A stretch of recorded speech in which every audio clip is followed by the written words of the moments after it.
महागठबंधन में मुकेश सहनी जी का हम स्वागत करते हैं।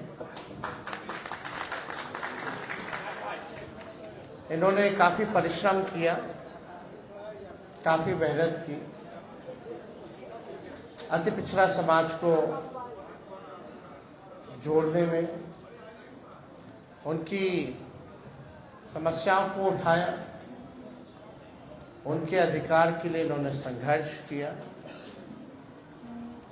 और जिस प्रकार से भाजपा के लोगों ने इनके दल को तोड़ने का प्रयास किया, वो हम सब लोगों ने देखा है। तो आज देश में चुनाव हर जगह है, लेकिन हम गारंटी के साथ कह सकते हैं कि जो लोग कल्पना कर रहे हैं और जो लोग नारा लगा रहे हैं 400 पार का, इस बार बिहार की धरती उनको धूल चटाने का काम करेगी। और हमने कई बार कहा है कि बिहार जो है वो चौंकाने वाला रिजल्ट देगा। हम सब लोग नौजवान हैं, बिहार के लिए नया सोचते हैं, प्रोग्रेसिव लोग हैं, पॉजिटिव लोग हैं। हम लोगों के पास विजन है, हम लोगों के पास रोड मैप है कि किस तरीके से बिहार को हम लोग आगे ले जाने का काम करेंगे। हम सब लोग देश के हालात को भी देख रहे हैं, जहां तानाशाह रवैया अपनाया जा रहा है, जहां संविधान पर खतरा है। और ताजुब है, कई लोग, जब हम लोग बोलते थे भाषण में कि भाजपा के लोग जो है संविधान को खत्म करना चाहते हैं, लोकतंत्र को खत्म करना चाहते हैं, इस देश की जो डाइवर्सिटी है उसको खत्म करना चाहते हैं, भाईचारे को खत्म करना चाहते हैं, शांति अमन चैन को भंग करना चाहते हैं, तो कुछ लोग सवाल पूछते थे, कहां से कह रहे हैं कि भाजपा के लोग संविधान खत्म कर रहे हैं। आज आप लोगों ने देखा होगा, हमने ट्वीट करके एक वीडियो रिलीज किया है, जब बैठक चल रही है गया में, भाजपा का इंटरनल बैठक है, चुनाव की तैयारी की बैठक चल रही है। वरिष्ठ नेता भाजपा के, वरिष्ठ मंत्री बिहार सरकार के प्रेम कुमार जी साथ बैठे हैं और उनके सामने एक भाजपा का वरिष्ठ नेता कहता है कि हमको प्रचंड बहुमत चाहिए, 400 पार कराइए और हम लोग संविधान को खत्म कर देंगे।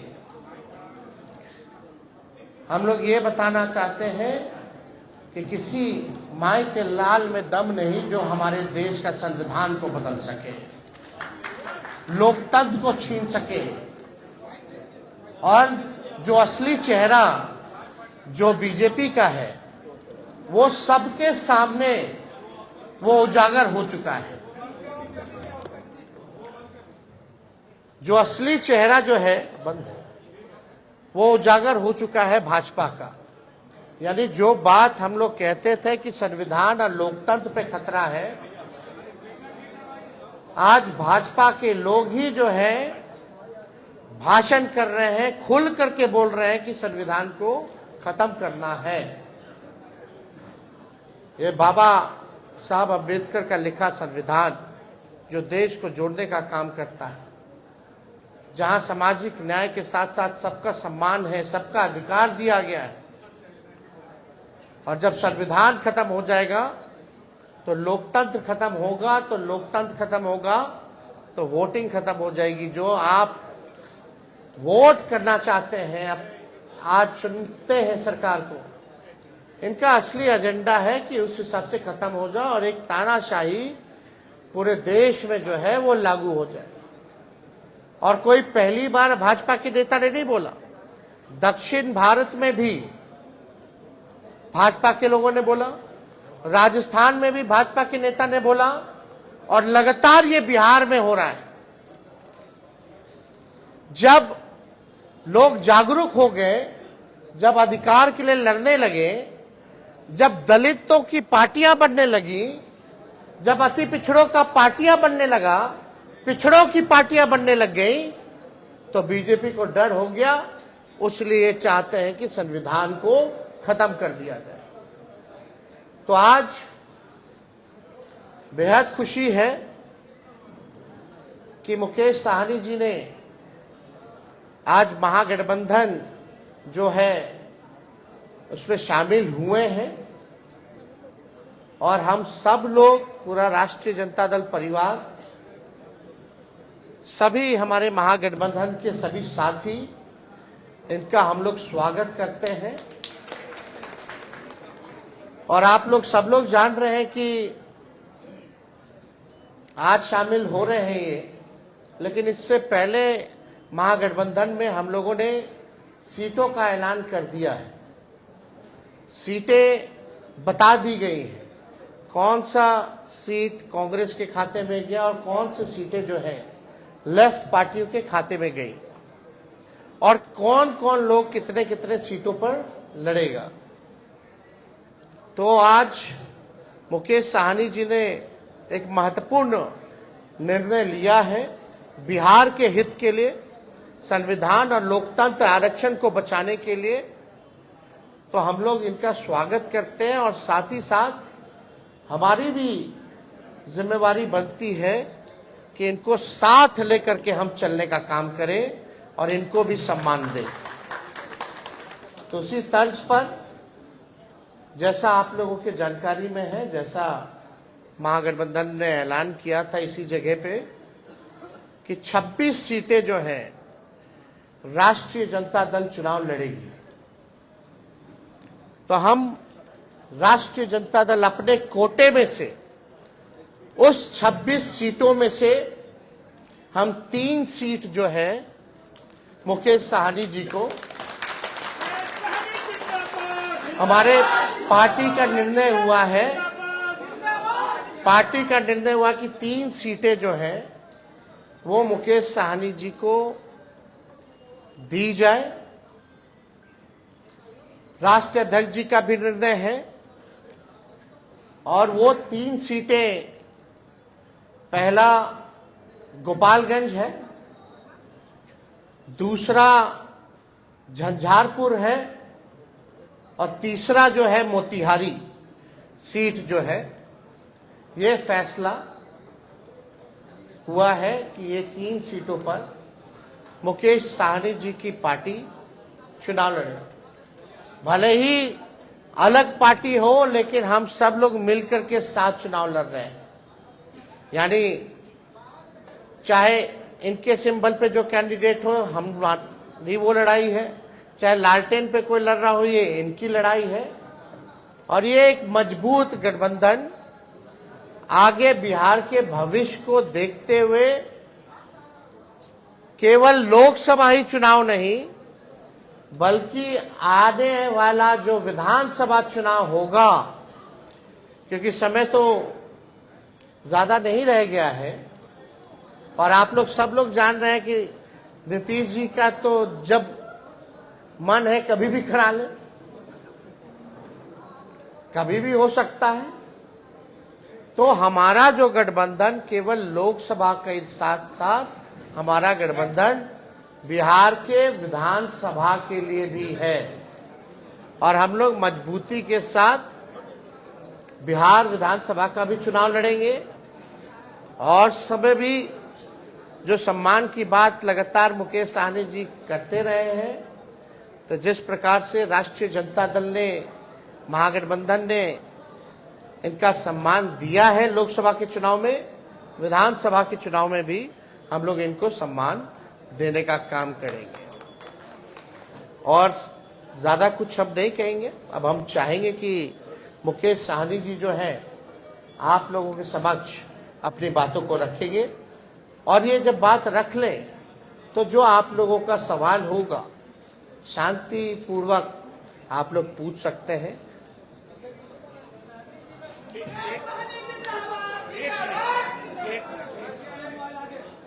बहुत बहुत धन्यवाद। आज हमारे प्रेस कॉन्फ्रेंस में राष्ट्रीय जनता दल के सभी नेतागण, हमारे वीआईपी पार्टी के सभी वरिष्ठ नेतागण, नेता प्रतिपक्ष हमारे श्री तेजस्वी प्रसाद यादव जी और तमाम हमारे मीडिया के बंधु, आप सभी को बहुत बहुत धन्यवाद। आज हम लोग महागठबंधन, इंडिया गठबंधन के पार्ट हम लोग बने हैं और निर्णय यही है कि आगे लड़ाई लड़ना है। हम लोग हमेशा लालू प्रसाद यादव जी के विचारधारा को मानने वाले लोग हैं। गरीब पिछड़े समाज में जन्म लिए हैं। संघर्ष के बदौलत आज हम लोगों ने अपनी मुकाम को हासिल किया है और जब मैं मुड़ के देखता हूं तो हजारों समस्या हमारे परिवार में, हमारे लोगों के बीच में है। उस समस्या को दूर करने के लिए बॉम्बे के ऐशो आराम जिंदगी को छोड़कर मैं बिहार आया, अपने लोगों के लिए लड़ाई लड़ने लगा, आंदोलन किया।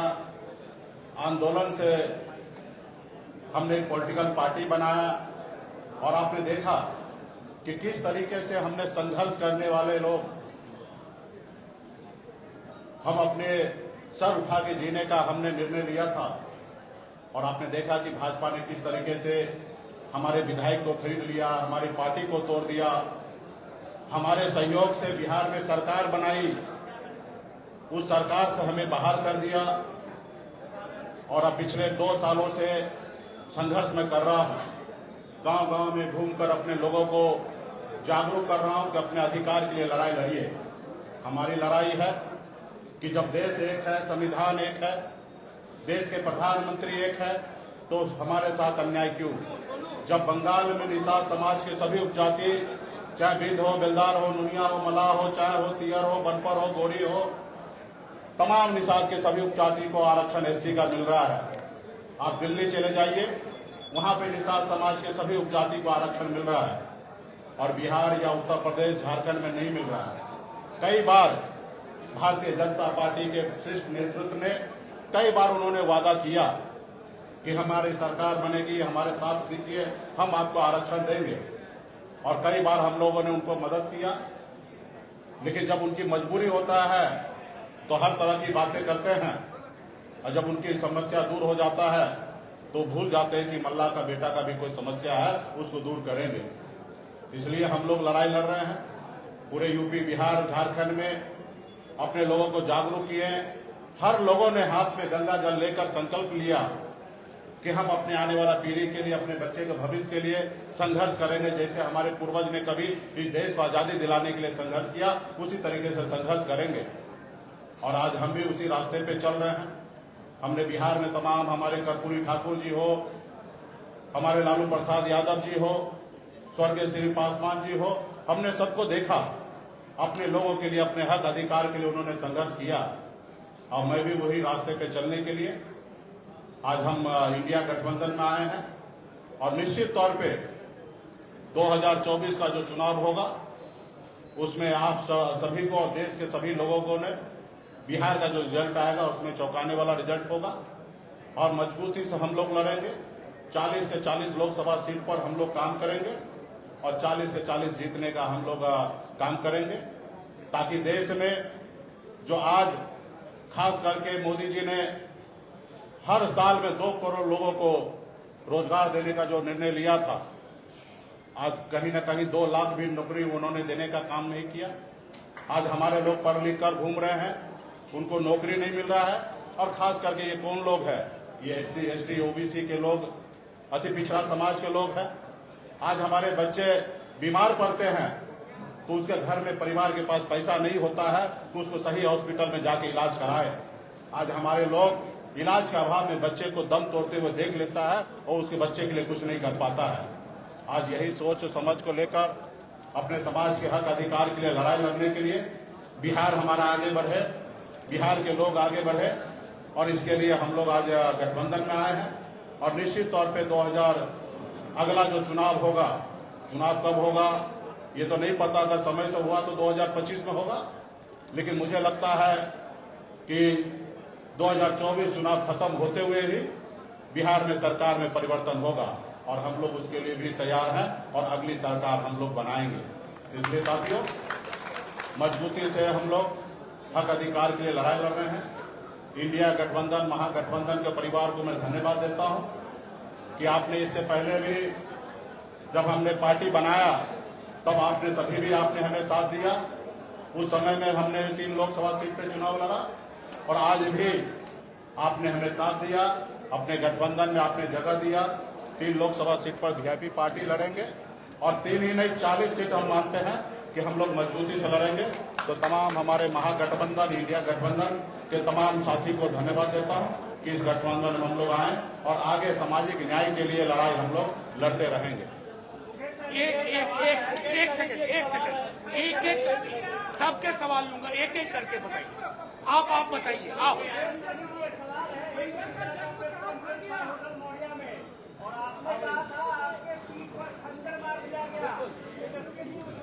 हमें पूरा उम्मीद था कि ये सवाल जरूर आप करेंगे। देखिए, 2 भाई में आपस में नोक-झोंक होता है और हम लोगों को उस समय में जो हुआ वो मेरे लिए भी अच्छा नहीं था, ना ही हमारे छोटे भाई तेजस्वी जी के लिए भी अच्छा था और उससे हमें भी नुकसान हुआ और महागठबंधन का भी नुकसान हुआ था। खैर वो बात हो चुका है, बीत गया है। उस समय में तो सिर्फ हमारा नंबर नहीं घोषणा हुआ, इसके लिए हमने थोड़ा सा कह सकते कि क्रोध प्रकट हमने कर दिया था। लेकिन आप कल्पना कीजिए, जिन्होंने हमारे सीने में खंजर भोंका, जिन्होंने हमारे विधायक को ले लिया, हमें सरकार से बाहर कर दिया, जो सरकार हमने बनाया था, वो अब जरूरी है कि उसको जवाब देने का, उनसे बदला लेने का। और आने वाला समय में जब 2 भाई है, घर है, परिवार है, तो छोटा मोटा नोक-झोंक हुआ, उसको हम लोग अभी आने वाले समय में उसको दूर करेंगे। एक ऐसे कोई सवाल नहीं होगा ना भूपेंद्र जी? भूपेंद्र जी नहीं होगा तेजस्वी यादव से, अब एक साथ आप रहेंगे? निश्चित तौर पे एक साथ रहेंगे। हम वो नीतीश जी के जैसे नहीं कहेंगे कि मिट्टी में मिल जाएंगे और फिर कहीं नहीं जाएंगे। हम साथ हैं, हमेशा साथ रहेंगे और आगे वो समय आएगा, आप लोगों को जानकारी दे दिया जाएगा। पार्टी फोरम पे इस पर चर्चा होगा, कौन सा सीट पर किसको लड़ाना है, कौन पार्टी के पदाधिकारी लड़ेंगे। और हम लोग पिछड़ा समाज के लोग हैं, निश्चित तौर पे हम लोग चुनाव मैदान में हम 40 से 40 सीट जीतने के लिए आए हैं और मजबूती से हम लोग लड़ाई लड़ेंगे। अति पिछड़ों को सम्मानजनक सीट देंगे। लाई आराम से। निश्चित तौर पे हम वही काम पे रहे। हमने पिछले बार भी आपने देखा होगा, हमने कहा एक सीट लेकर जहर खा लेंगे लेकिन उस गठबंधन में नहीं जाएंगे। हमने निर्णय लिया था, आरक्षण नहीं तो गठबंधन नहीं, गठबंधन नहीं तो वोट नहीं। और वही निर्णय पर, क्योंकि आरक्षण तो केंद्र की सरकार को ही देना था, 10 साल से वही सरकार में है और निश्चित तौर पे हम अपने वादे पे कायम है। और हमारा समाज भी जो हाथ में गंगा जल लेके कसम खाए हैं कि आरक्षण नहीं तो गठबंधन नहीं, उसी पे हम लोग अड़िग रहेंगे और निश्चित तौर पे भाजपा को बिहार से 40 से 40 सीट हम लोग हराने का काम करेंगे। और निश्चित तौर पे जो हमारा आरक्षण की लड़ाई है, निश्चित तौर पे हम राहुल गांधी जी को नेतृत्व में देश में सरकार बनाएंगे, हम अपनी सरकार बनाएंगे और निश्चित तौर पे उसमें जब हमारी सरकार होगा तो निश्चित तौर पे निषाद समाज का आरक्षण लागू होगा।